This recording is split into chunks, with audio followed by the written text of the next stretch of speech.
If you're somebody who's in a position where you just, I don't like what I do, I don't care about what I do, I want to be different, I want to experience life different, you start with the self. What if I told you your soul had the answers that you were looking for? And so that's what this is about. Consider Your Soul is about really connecting to the soul experience of life and understanding how it can influence the physical experience. And so it's really just about knowing and realizing how all of it's interconnected. And so I like to do Consider Your Soul because it's like, this is like a whole other entity. You can see it as another person that you can consult when you have questions, when you want to understand something, when you want change in your life. Consider Your Soul. This is your check-in point. So checking in today, considering our soul, and it's really about heart work. What does my heart want? That was the best medicine that anyone has ever told me about, is literally to ask your heart what it wants. And that's what Consider Your Soul is about. So today, I'm on the West Coast, I'm on the East Coast. And so the snow is melting. I know a lot of people on the West Coast are experiencing a lot of devastation with all the LA fires. And so sending love that way. I'm gonna send some remedies to some of the people I know on that end of the world. So if you're one of those people, shoot me an email and I can work up some remedies that are gonna be good for the lungs. And maybe just comforting, because I know everybody's nervous system is shot at this point. So leaning into those remedies, one. But as for our medicine of the day, what is our medicine of the day? So the deck that I'll be using, the Oracle deck, is The Secrets of the Ancestors by Abiola Abrams. And I used it for myself today. And so I'm gonna use it for all of us. So let's see where we are in the medicine. What does my soul need to consider? Ooh, we've got two. And you know what's so funny? One of them I got this morning. So we got the Patriarch, Unapologetic. Let me make sure that. Unapologetic. And then we got the Loner in reverse. So I'll flip it up so you can see it. All right, that one says Isolation and Introspection.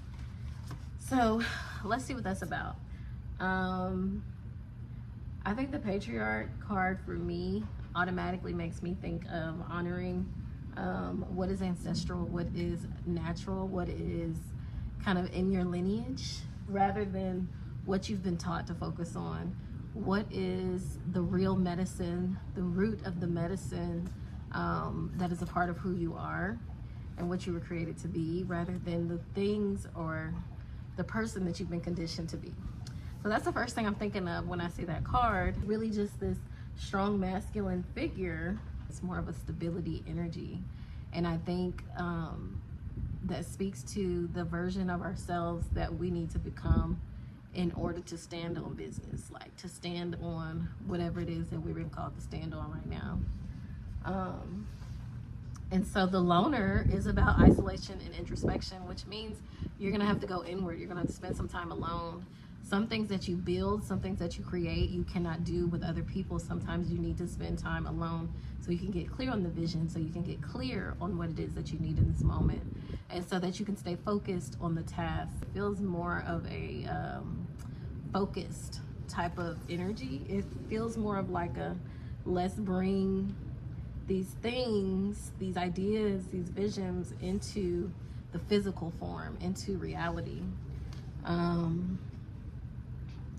And so there being a certain sense of focus that you need to do that, a certain sense of determination that you need to make that happen.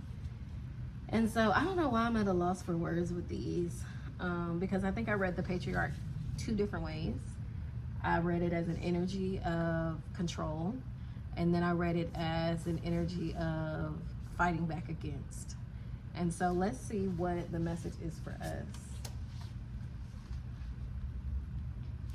Okay, so you will achieve what you set out to do. The Patriarch steps up to remind you that you are the leader of your own life.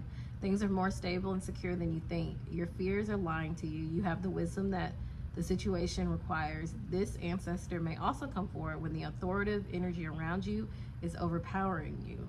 My dear one, stand up straight and own your power. Ancestral memory. The patriarch shows up here as a Maasai elder chief. The patriarch is a calm, experienced, and ambitious leader with loving and supportive divine masculine energy. Ambition, that was the word I kept trying to think of when I said focus and determination. I meant ambition. Okay. This paternal ancestor can be seen as assertive or aggressive depending on the viewpoint. Again, and I think that's why I was getting confused between which way to describe it. This assertive versus aggression. And I think you get to choose on which person you want to show up as in this. And so let's just keep going before I keep going down. Act as if you are regal. Act as if, this is the ancestral medicine. Act as if you are regal. Act as if you are powerful. Act as if you are wise. This is a different frequency than fake it till you make it. You have no need to fake anything. Your arteries and your bones remember the royalty in your DNA. And so this is like the tarot correspondence for this is the Emperor. In the declaration, I owe no apology for walking in my power. And so, yeah, that's the unapologetic. It is about, I think that goes back to what I was saying at the beginning, being who you were, walking in your inheritance of who you were created to be. The work that you were meant to do. I was listening to a podcast earlier today about herbal medicine, and they were talking about African-American uses of herbal medicine back in the day.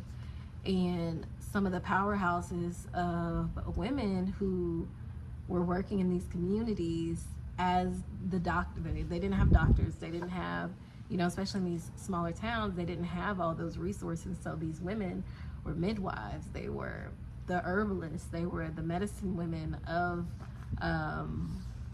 that particular space.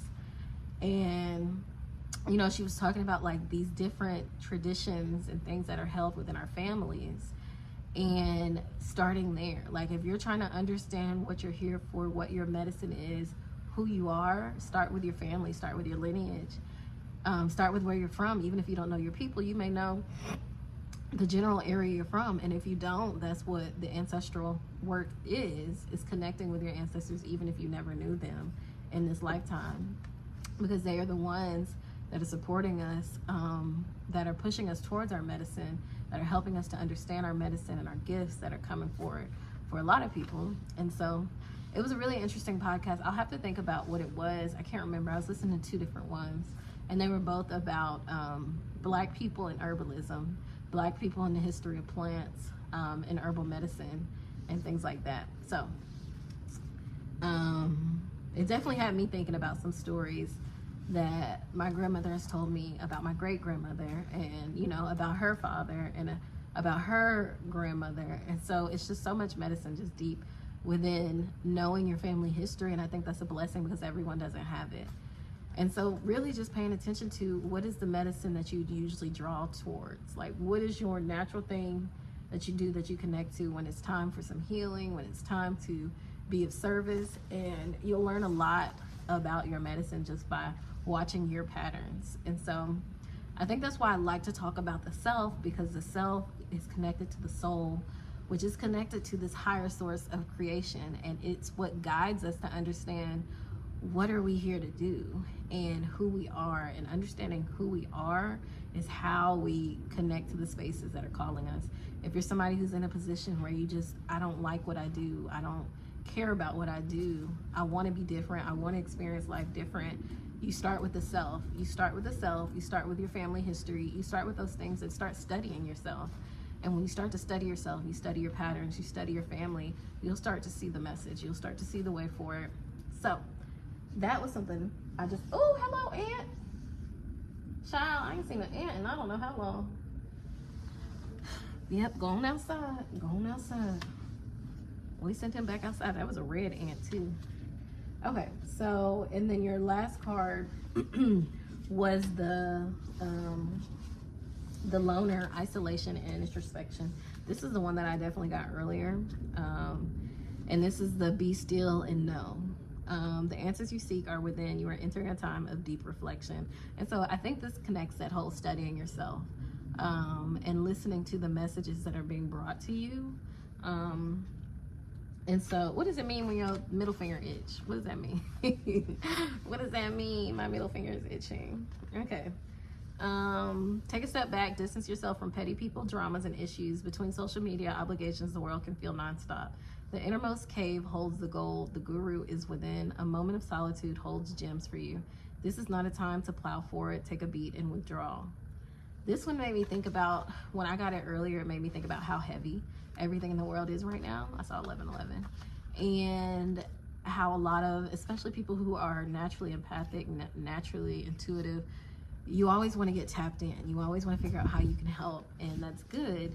But also to remember that you too need help, you need support, and you need to take care of yourself in order to show up for anybody else. And so I was like, why is this card coming up while I'm in such a, momentous time working on things, working on the business, a lot of different things. And I was like, this is about what you're exposing yourself to outside of that is also draining your energy. And so yes, be connected. Yes, reach out, but don't make it a habit to sit in those spaces of despair, to sit in those spaces of suffering. Be a visitor. Don't build a house there. And I think it makes me think about what my teacher said, is that people will always be suffering, and that means there will always be work to do. But in order to show up for that work, you've got to be able to take care of yourself. And so if you're so consumed in the media about everything that's happening, and you're not taking care of yourself, well, if you're so consumed, you can't take care of yourself. And so tap in, be connected, listen in, see how you can help, see how you can support, and then log off, take a nap, take some rest, go make a cup of tea. And then if you need to come back to it, you can come back to it, but make sure that you're taking the time you need in between that space, because it is heavy. It's heavy to be, it's especially heavy to be going through it, but to be watching it is also heavy. So don't negate that experience you're having. And so definitely see how you can support, see how you can help, but make sure that you see to yourself too. So, ancestral memory, the loner depicts an elder from the Karo people of Ethiopia. By keeping themselves, the artistic and beautifully adorned Karo people have been able to maintain their way of life for over 500 years. There is strength to be gained from taking away from others. Ancestral medicine, for some of our ancestors, being alone with their thoughts was the last thing they needed. My child, allow yourself to take time when needed. And so we got this reversed. And so I'm going to talk about the shadow aspect. You are feeling isolated and alone, and insanity has been defined as doing the same thing over and over again and expecting a different result. So why do you keep doing the same thing over and over again? You are a hot mess right now. Allow yourself to have love and friendship in your life to balance the busy voices in your mind. This is like the Hermit, and this is the declaration is, I trust my inner voice. And so actually that made me think, when I started talking about the Karo people, it made me think of my teacher, Karen Rose.